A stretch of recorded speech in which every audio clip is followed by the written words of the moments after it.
Mathéo, viens ici. Tu sais que la maîtresse m'a appelé? Elle m'a dit que tu ne voulais pas partager tes voitures avec les autres? Je ne suis pas du tout contente, Mathéo. Je suis même très en colère. Pourquoi tu es égoïste comme ça? Il faut partager dans la vie. Il faut penser aux autres. Ça veut dire quoi ça, Mathéo? Mais je suis arrivée en premier sur la voiture, maman. Et j'ai pas envie de partager avec Étienne. C'est pas mon copain. Mais maman, toi tu partages pas ta voiture.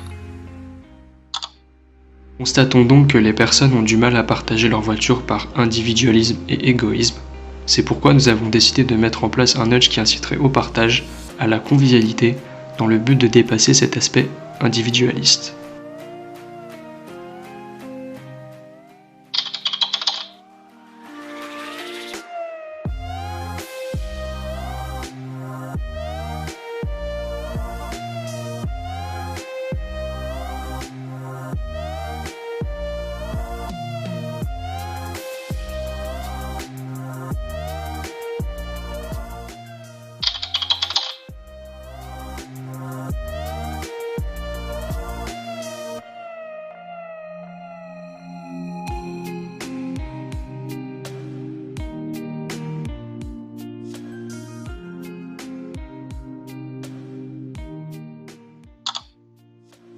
La maman de Mathéo ne le sait pas encore, mais l'affiche qu'elle s'apprête à voir va l'inciter à covoiturer.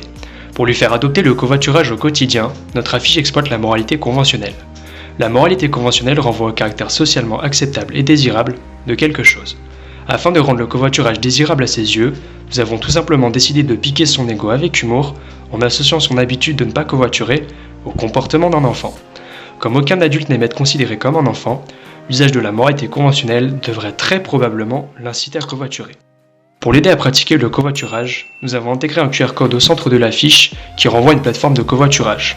Dans notre idée de départ, il était question de faire figurer l'affiche dans des lieux stratégiques des entreprises où elle aurait été facilement visible, comme le hall d'entrée ou les salles de repos notamment. Le covoiturage devient alors aussi simple qu'un jeu d'enfant. Tu scannes, tu cliques et tu pars. Pour tester l'efficacité du nudge en cette période de crise sanitaire et de confinement, nous avons réalisé une enquête pour mesurer l'intention de covoiturer. Sur un effectif total de 64 personnes, nous avons pu constater qu'uniquement 22,4% des interrogés avaient déjà effectué du covoiturage dans leur quotidien. Après exposition au nudge, nous constatons que 66,1% ont l'intention d'essayer le covoiturage. Ainsi, nous pensons que le fait de s'appuyer sur la moralité conventionnelle est efficace.